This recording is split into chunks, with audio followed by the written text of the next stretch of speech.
Bench Opinions. Three idiots with amateur analysis. Welcome to another episode of Bench Opinions, everyone. Joined on the couch here by Dom, Klaus, and myself, Max. Today's our rugby episode. We're going to be deep diving into the Springboks' first test against Italy. Who made it, who didn't make it, previewing the squad for the upcoming second test, and then just covering some news in the rugby world around the Bulls. There's some other July internationals that we're going to touch on, and I believe that's it. I mean, and Owen Farrell getting called up to the Lions. That's another one. Yeah, that's an interesting one. Yeah. So, like, comment, subscribe if you haven't already. We've reached 100 subscribers, which we're very grateful for. Thank you. We also get a lot of comments on TikTok, which we're also very grateful for. We love it when you guys argue amongst yourselves about who's better. But any engagement is good engagement. Let's get into the game. Springboks beat Italy. What adjective are we using for the performance? Workak. Excuse me? Workak. Don't know if that's an adjective. Gak. Right, Dom? Incredibly lackluster. Okay. I think. I don't know who wants to give the blow by blow, because I think it's important just to talk. I think one has to contextualize kind of what went wrong, Right. and where it happened. All right, well then we'll hand it over to Klaus to run us through What happened? what went down. So the first half, we actually looked pretty decent. I think by the end of the first half, we were 28-3 up, if I'm not mistaken. We looked like we were attacking pretty well, and we had scored 4 tries. So our attack was firing. Our forwards were able to give us sort of like a semi-decent platform for the back line to play off of.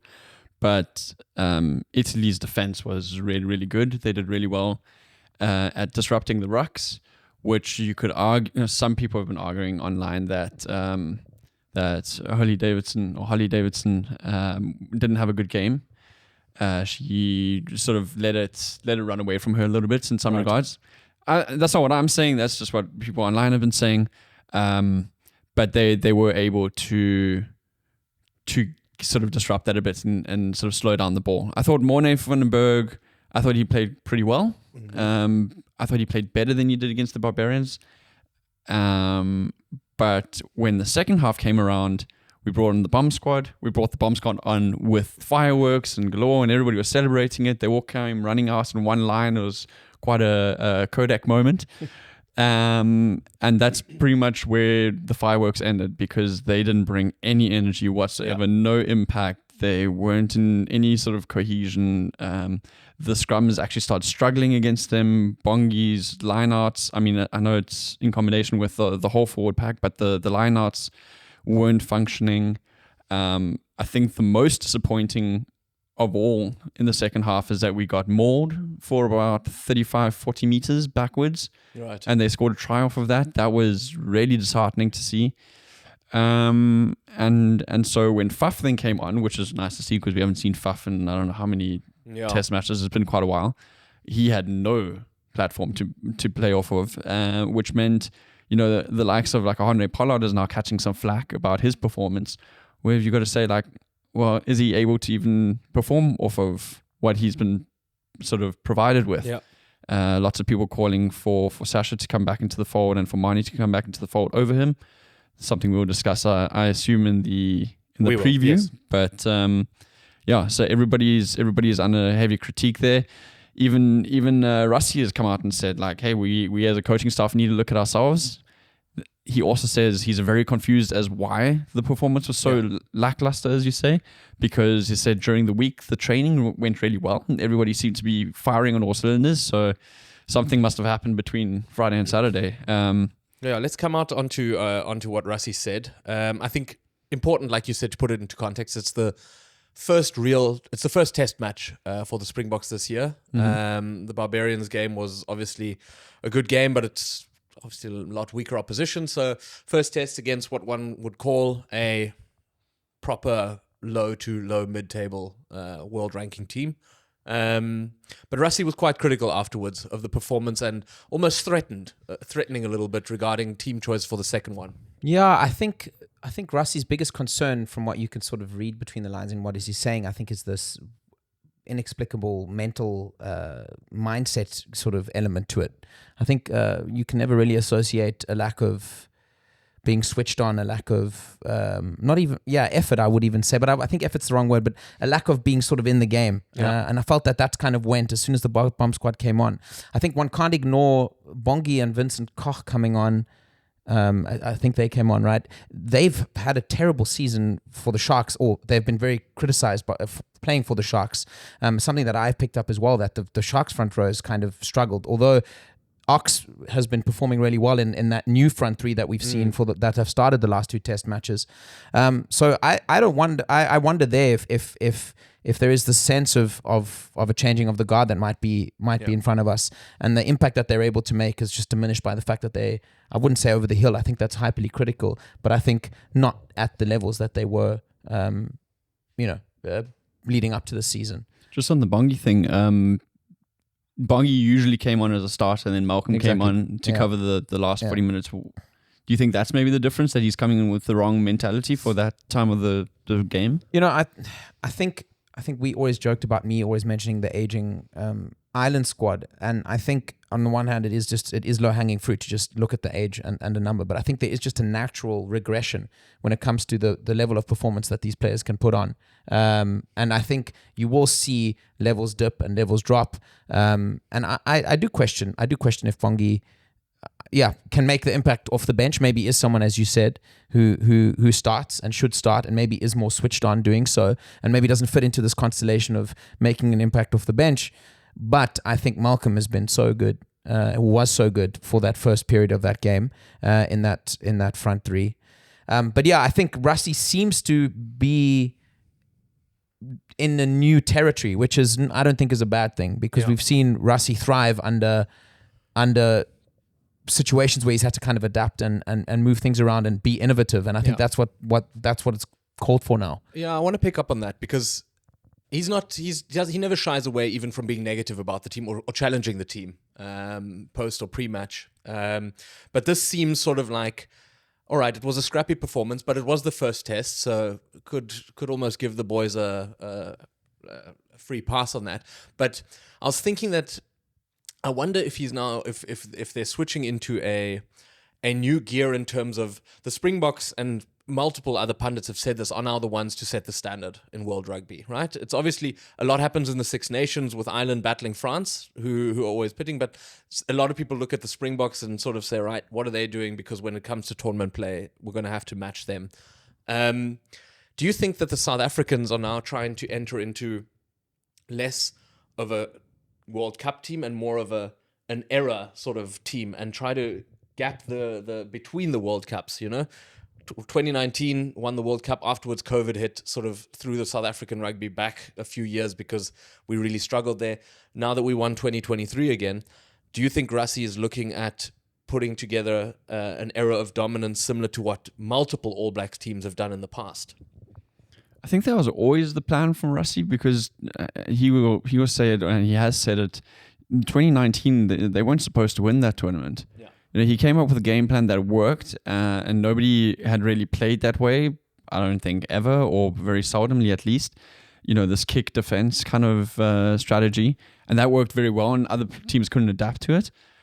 But I don't think we had enough of a game plan or enough of a depth even to succeed for a longer passage beyond that tournament.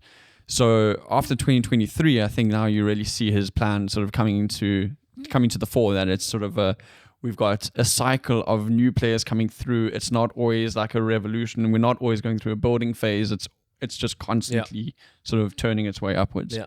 I think we can't forget the fact that very little players play 3 World Cups at a high level. I think you get guys that will maybe play one very early on in their career and then play 2 more later on in their career, or vice versa, sort of later on in their career. Do you mean World Cups or World Cup finals? World Cups. World Cups in general. Yeah. Right. So I think that's where we're at the moment. And the large majority of the sort of core of the squad that won the last 2 World Cups were together.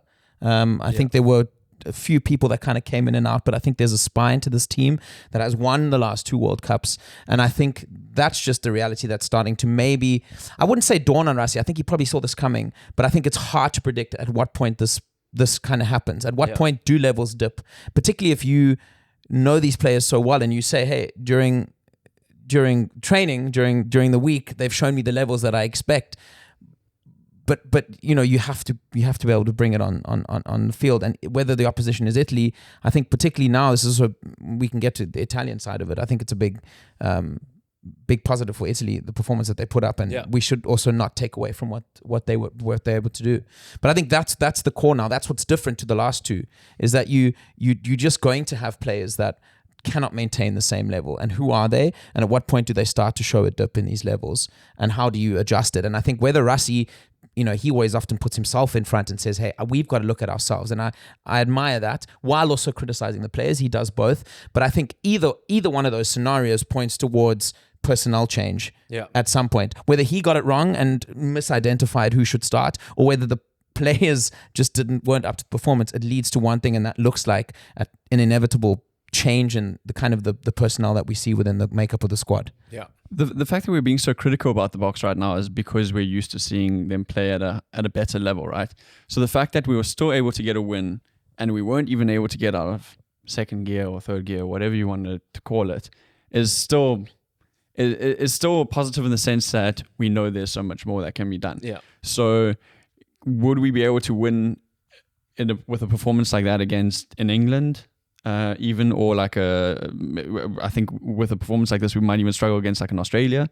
Definitely would lose to an Argentina, for example.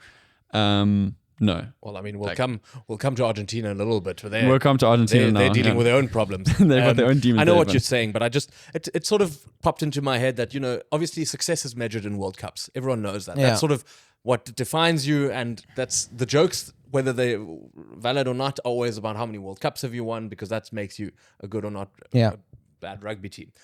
But I think every fan base also yearns to put together eras of dominance like the All Blacks did, and they've done it. There was like multiple phases of it. Obviously, the most recent one was, I think, from 2011 to probably 2017 or something, where you just hardly lose. And I think that's something probably where you just can't have these weeks where you dip at the wrong time. So I think that's probably what his concern is if we're coaching success, that mental success and that switchedonness that you were talking about needs to be guaranteed as well. And if that's something that's lacking, then you've got to identify it. And if it gets better by sort of just pointing it out and making some people concerned about their own performances and whether they're going to get selected again, then it's a positive. But as Dominic said, I think the interesting thing is the reality check.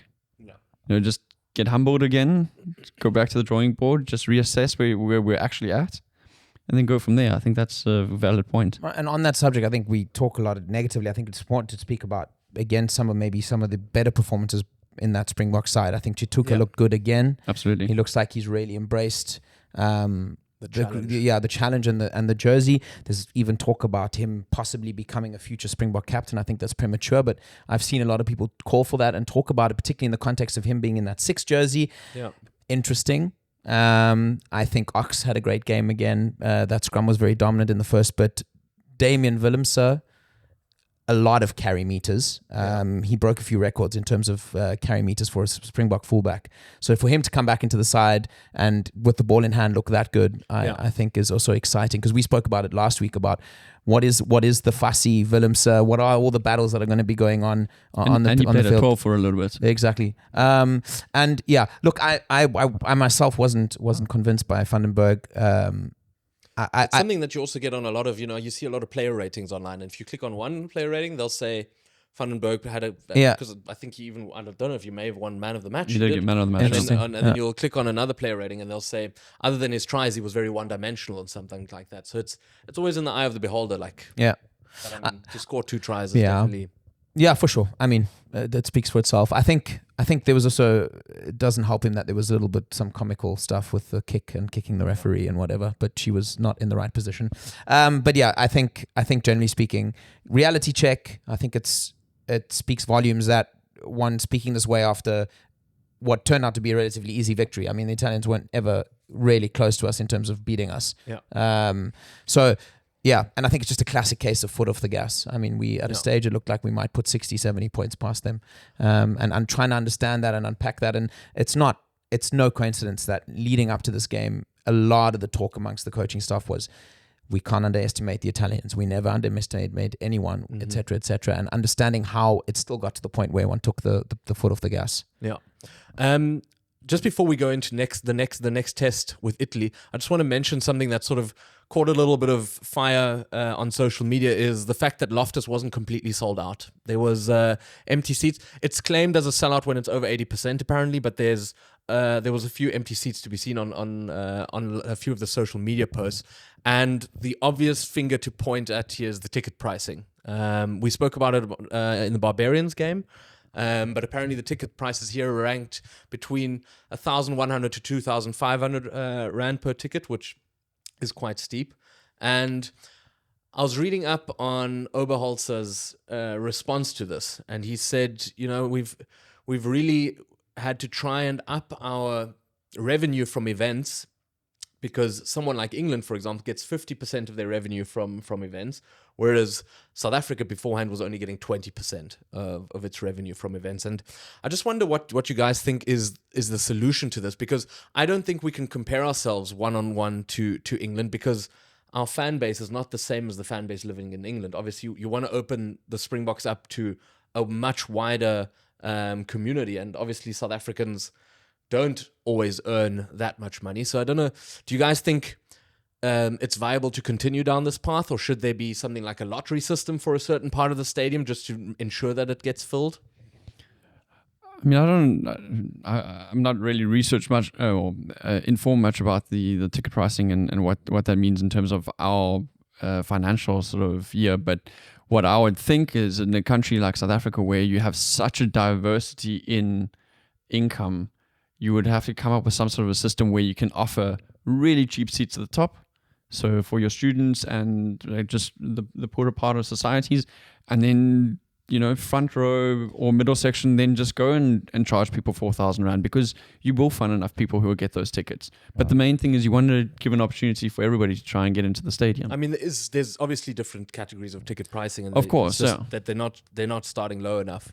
I agree with you that you touched on. I think it's a cop-out to compare ourselves to England for various reasons. The main one to me is buying power. And what the way I try and rationalize it is just convert those prices to euros. And when you convert those prices to euros, you're looking at 55 euros, starting at 55, going all the way up to 125. Right. And if you take those prices and you copy paste them onto a European stadium, we bought tickets now to go to watch the Italy game in Turin at the end of the year. You're looking at a similar sort of ballpark figure in euros, and I just think that's just ludicrous. I think that should put it into perspective. Yeah.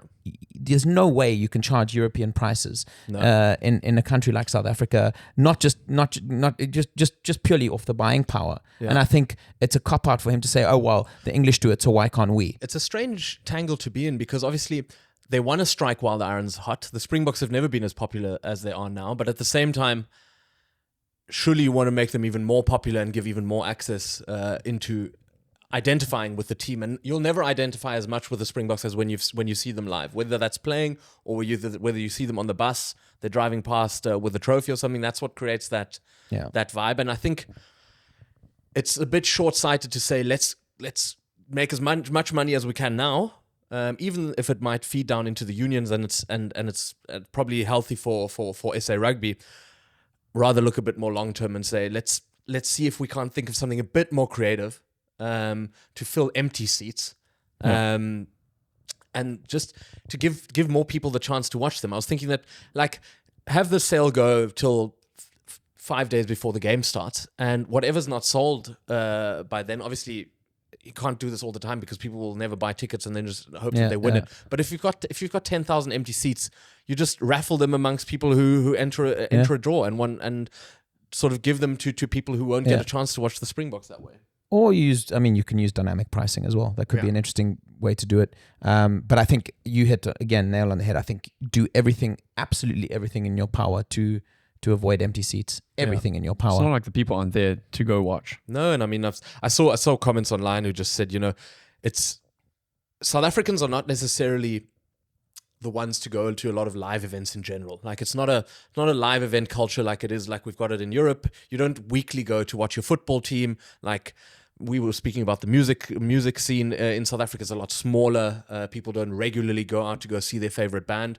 So South Africans have become sort of creatures of comfort because it's quite a mission to go out to, let's say, the rugby or something. And if expense becomes the next problem, you're far easier to just stay at home and just braai and watch the game on the TV, and that's sad. And the fear I have, I think, is that you then start seeing the nonsense that's starting to happen in All Black rugby, and sort of games starting to happen in foreign countries and neutral venues like Argentina playing South Africa in Twickenham. Yeah. I think that is, at the end of the day, is a pure driven by pure greed, or not greed, but pure bottom line. Yeah, and I think we need to try and avoid that. Full seats back home and make sure, because they're the ones that look after you at the end of the day. It is. Sorry, nothing to add. No. I think we're never going to have the solution in one podcast here, but it's sort of I thought it quite interesting to see that was the route of explanation that he went on, and was comparing us to some of the richest unions in the world with England, because that's not us, and South Africa has always been built on finding creative problems to difficult solutions. Creative solutions to difficult problems. And I think that, again, also the one thing we have, and it's why what makes us so I think valuable in something like the URC is just numbers, Yeah. I think you can really look at the amount of eyeballs we have watching games, the size of our stadiums and stuff. So play into that, host more games at bigger venues. I think try and make FNB Stadium better, more suitable. Full what is now I think the 9th biggest stadium in the world. Full that. I don't know if the pitch is big enough at FNB Stadium. It's too small. I think that was the problem that they had. Yeah, that's why they only played exhibition matches there. The try area is like 3 meters deep. Yeah. Make the pitch bigger. Tear the stadium down. No, just take 2 rows out. Put some extra lawn up. That was a big problem when FIFA was like, no, this must become only a one-purpose stadium in a sporting sense. Yeah. And they were just like, but can't we do it for cricket? We're not going to get into FIFA's problems yet. Yeah, I mean, they will never end. Yeah. Let's look ahead to the next test. Can we just have two short notes on Italy? Sure. Italy's side that they sent was quite weak in the sense of the players that they're missing. They're missing guys like Menicello, Brex, Capuozzo, Garbisi, the fly half, not Garbisi, the scrum half. So there's a couple of like really key players that they were missing, and it was quite a young side that they sent over. And like you've got to give them credit for standing up, especially defensively. They did incredibly well. I said it at the beginning, people criticized their disruptiveness in the rucks. Was it legal? Was it not legal? Doesn't matter. You play to the ref. The ref didn't call it, so you play on. And so to not only defend as well as they did, especially in the second half, to have the fortitude of mind to go, shit, we're 28-3 down, half time.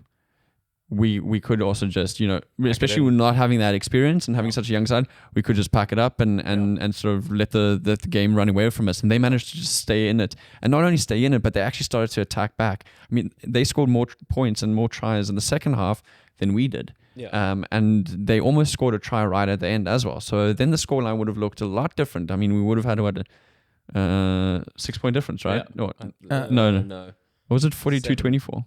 42-24. So it was a 6-point difference. Yeah, I agree. And I think it's clear signs that the Italian teams the Italian team has benefited off this expanded URC for sure. Yeah. I feel like there's a general lift in the level of rugby. And I think, I think you'll see it continue. And also, Benetton obviously knocking on the door of playoffs regularly and beating some sides. I think that's all a product of what we're seeing now.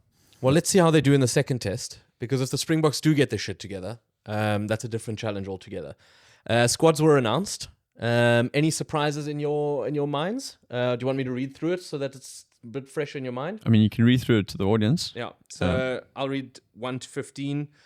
Dutoy, Marx, Wilkelo, Salman Murat, Ruan Nokia, Mark van Staden, Peter Steph Dutoy, Jasper Wiese, and then Grant Williams, Mani Liebok, Mapimpi, Estesen, Moody, Edwin van der Merwe, and Willie Leroux, playing his 100th test for South Africa. I don't think there's a single person there where I'm shocked that they're there. I think I don't know if Rusty was talking about this in the lead up to the whole series that he was going to test 2 different teams, but that's essentially a completely different team. I think in the whole match day 23, there's 5 players that have been carried over from last week. Yeah. And that's the thing that's interesting. I'm surprised that Salman Murat is getting a run out, just because I think that with 4 world-class locks in Etzebeth, Thiago. Lotte Jager, Erge Sneeman, and Sean Klein, Franco Mostert. Mostert. Sean Klein's injured, yeah. I didn't see there being another space for Salman Murat. I thought he was going to drift into the wilderness, sort of similar to what happened to. No, my brain's gone blank. Which position? Number 9, he played now. Yeah, Faf. Faf. Oh, yeah. Yeah. The thing The thing with Salman Murat, if I'm correct, I think Salman Murat came through the system at Western Province back when Rassi was coaching there. And Rassi has always taken a liking to him. Yeah. So because he's captaining the squad. he's and that's the thing that Rassi keeps talking about, is like his leadership is so good. Well, I mean, the leadership is something that you don't really see on TV. You've got to kind of be in the squad to sort of understand that. In terms of his playing, I don't see him as a top lock. I think the other guys are supersede him, but hey, it's creating more depth. Yeah. And if it keeps the other guys honest, then I'm all for it. Yeah, and if Rassi really is looking for attitude and looking to reward people that he believes are showing the right mindset, leading by example, which is what I would associate with good leadership, I think it's no coincidence that he puts Murat forward now, and it's a little bit of a side quest in his willingness to kind of try and get the squad to start getting their heads in the game. Interesting for me, Kanan starting at 13. I think particularly interesting centre pairing. You know. Yeah, particularly in response to like you would have forgiven him for going like kind of safe. You know, trying to really get over the line, and I think it's relatively experimental in that sense. I mean, Esteisen's been a fantastic inside centre, so I don't see any problems there, but it'll be interesting to see Kanan at 13. That would be a nice pairing to do well. That seems like it's exactly the right mix of brawn and creativity that could make a really good pairing. I think Moody is a great succession to what Lucanio used to be. Yeah. I think he's in that same sort of ilk. I think he plays with smarts, good rugby IQ. He's very athletic. I mean, half the time he plays the wing at wing position for the Bulls, but he does. I mean, he's very well versed in playing at 13 as well. So it's not like it's new to him. He's got size. He's great under the high ball. I know the centers are not usually doing the chasing, but you know, if he is in that situation, then he can also contend. Yeah, interesting. That Rassi persists with Eskom, with Marco van Staden. I was shocked. I looked at his age. I was shocked to see that he's, I think, 29, which I could have sworn that he was like in his mid-30s. It feels like he's been around for absolute forever. Yeah. But had a good game, scored a good try against the Italians. Yeah, for sure. And I mean, maybe two more players that I would mention before we look to switch to the next topic is maybe Edwil van der Merwe making a comeback to the Springboks after being out injured for a long time. We met him in a pub in London. Yeah. Klaus spoke to him about his Springbok dreams, probably. Yeah. No, I had a long chat with him. Your mate Edwil's made it back, eh? Yes, that's man. Former Lions boy, I'll have you know, actually. He's playing at 14. Do you think that's his best position, or do you think he's a better fullback? No, not fullback. He's a winger. Right. There I go. I don't remember him ever starting at wing. Why do I remember him playing fullback for the Lions? Well, then I must be misremembering. Kieran Horn plays fullback for the Lions. Maybe that's what you're thinking of. But no, Edward van der Merwe, really nice guy. Wheels for days. Also pushing on. He's not the youngest guy, but for a winger, I guess look at Mapimpi. He's also 34, something like that, and he's still going strong. I mean, he's in the squad. Yeah. Edward on his debut against Wales or Georgia, Wales. He scored a try and he made that incredible try-saving tackle, or double tackle actually. So he definitely wants to spot in that squad, as everybody does. But like he's up for it, and I think it'll be a fun guy to watch. Grant Williams also back. Speed. Love to see him at 9. But interesting on the bench is Ethan Hooker. Yes. Making his debut for the Springboks. Also great potential outside center, but usually plays at wing for the Sharks. Finally, some younger blood. I mean, we don't have that many young guys in our squad currently, or maybe this one's a little bit different, but the previous squad was quite old. Ethan Hooker, he's got power, he's got speed, and he's got rugby IQ as well. So him and Kane Moody will push themselves quite well against each other for that jersey. And he fits into what Rusty really loves, and that's that Hybrid. ability to play various positions. And then obviously Nklaba Kanya making his official test debut after Love it. the Barbarians off the bench. McLean. Any other players you want to mention off that list, or I mean, a shout out to Villy. I think Villy is the kind of guy who gets a lot of flack. I've never understood the criticism that Villy gets. He has bad games just like everyone else has. He flies bad a little games. close to the sun, I think, and that's why at times, in terms of he's not scared to maybe try the little more, the little more outrageous or the little more risky play. And I think then when he does make, even if they're indirect mistakes, like missed tackles and stuff, I think as a fullback, you're a little bit like a goalkeeper in that sense. It's like, he could have saved that. I think he got a lot of criticism after the final, the URC final, because he didn't have a good game. And I think, like you said, he is someone who grabs the match by the scruff of the neck, and when it goes wrong, it looks like it's his fault completely. But when it goes right, it goes splendidly, Exactly. right? And the thing is, if you actually look at his stats, and I think it was Tony Brown was talking about this. It's like, if you look at his stats, it's like he's the guy, he creates so many opportunities that people will say like, oh yeah, but he messed up that, and that was an easy try, and this was an easy try. It's like, but if you actually look at his statistics, he makes way more opportunities out of nothing than any other player. So he's getting those Hail Mary passes, he's getting like 60 to 65% of those right. And sometimes there's 30, 35, 40% that go wrong, but those weren't going to be try scoring opportunities for any other player. So, you got to give him credit there. And he's just been a store. I mean, 100 tests, that's impressive in itself. He's played at fullback, he's played at wing, he sometimes plays at fly half for the Bulls, not for the Springboks as far as I'm aware, but he's filled in quite a few spots, and he's got so much wisdom that he's also handing over to the next generation coming through, and I think he's invaluable to the entire squad. Yeah.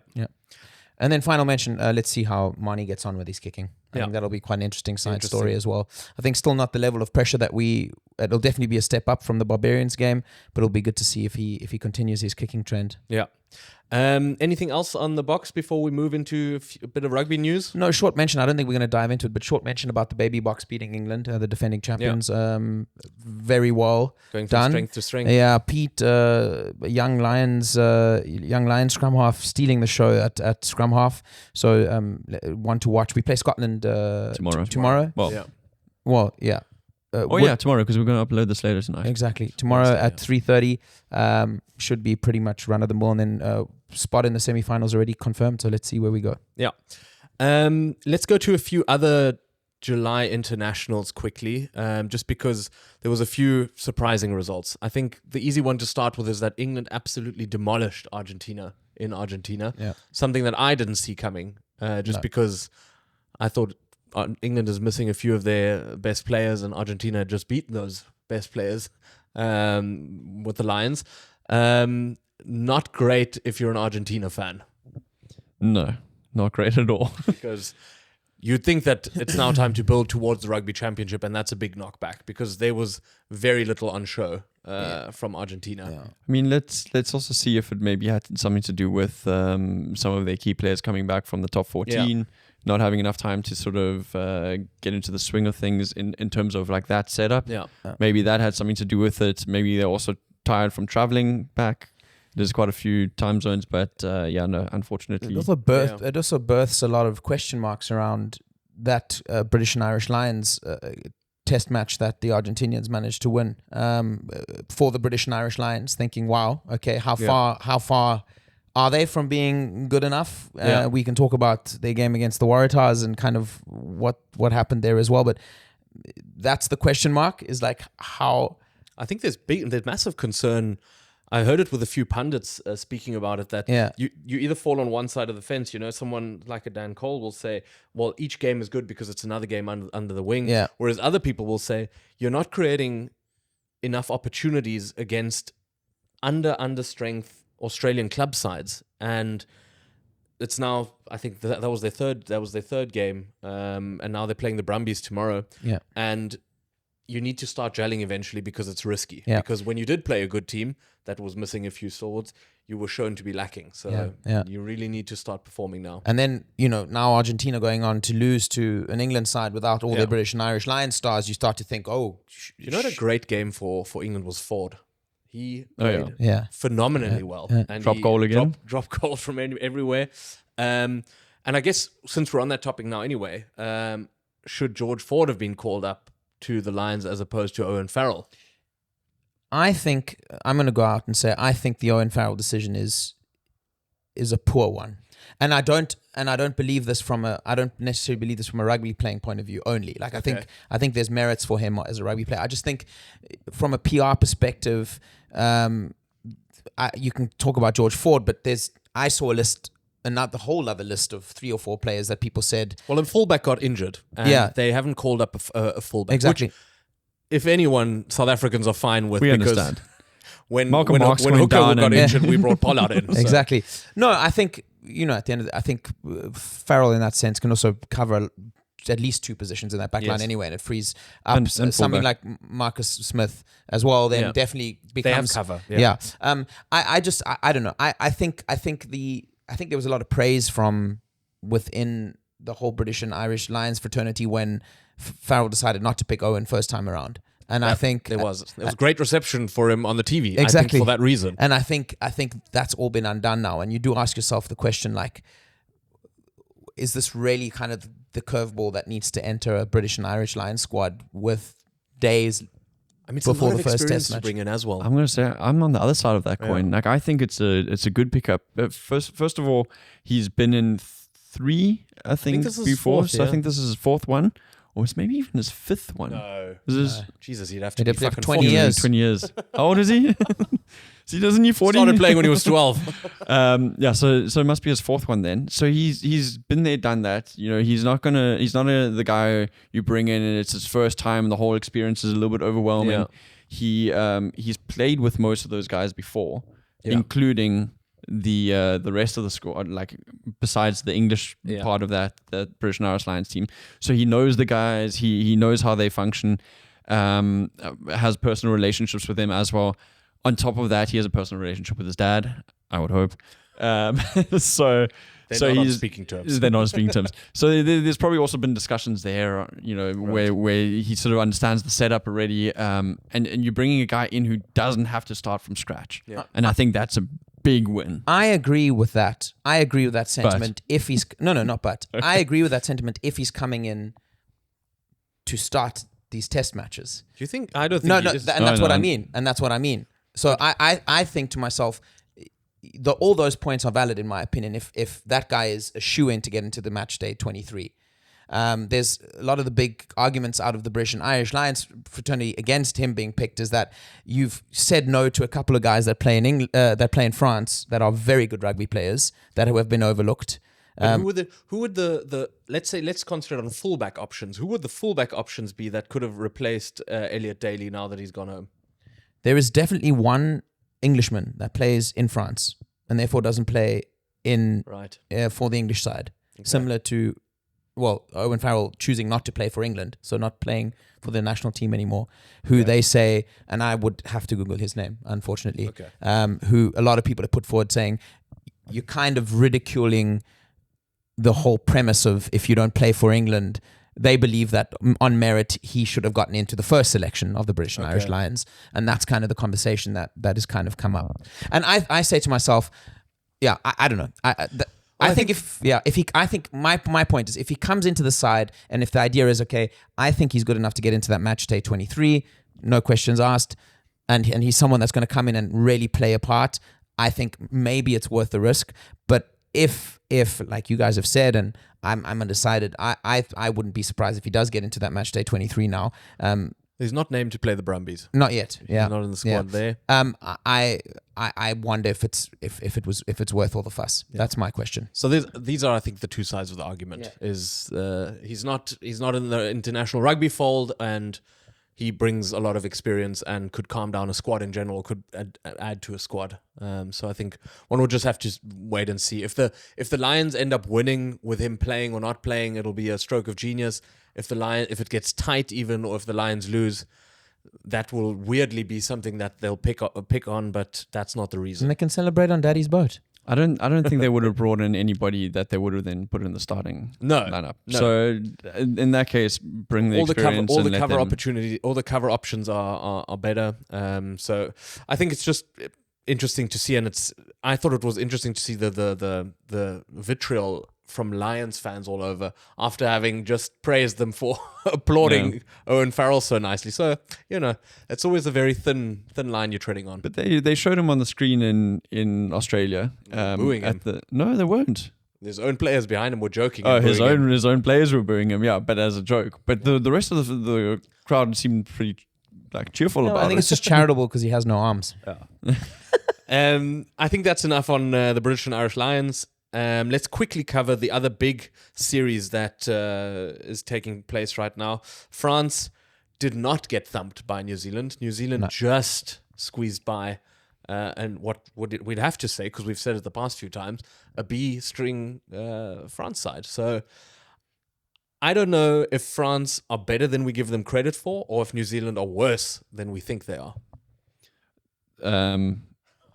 Was it definitely the latter? Okay. I think New Zealand played terribly. They didn't play well. They didn't play well at all. They were all over the place, and they got shown up for it. And you've got this very young French team that's coming through, and they managed to really run them to the end. I mean, for a long time, it looked like they were actually going to beat them. It did look risky, and Lars and I was sitting on the couch watching it, saying, please don't. Yeah. Because we were very confident last time that the French are going to get absolutely walloped. Yeah. I watched the highlights. I didn't watch the whole game, but I have spent a lot of time in the aftermath of it.